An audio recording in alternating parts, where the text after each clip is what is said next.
kasing dili jud na siya maghari ang Dios sa tuang kinabuhi. No?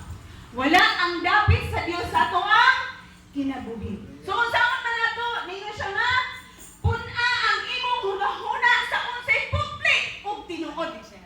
Oh. So ang atong isulod sa atong kasing-kasing, no? Punuon nato ang atong hunahuna nga kinahanglan ang hunahuna nato putli, no? O ingon siya nga aron ang imong kinabuhi mudagayday gikan sa pagkabalaan.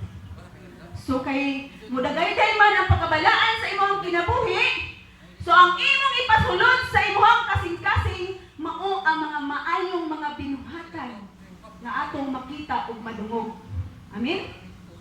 Yes, God. So yun ana, no? Bantayanan. Okay.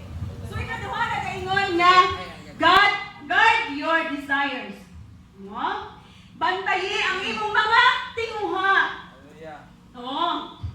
Ningon diri sa Deuteronomy 6:5, you shall love the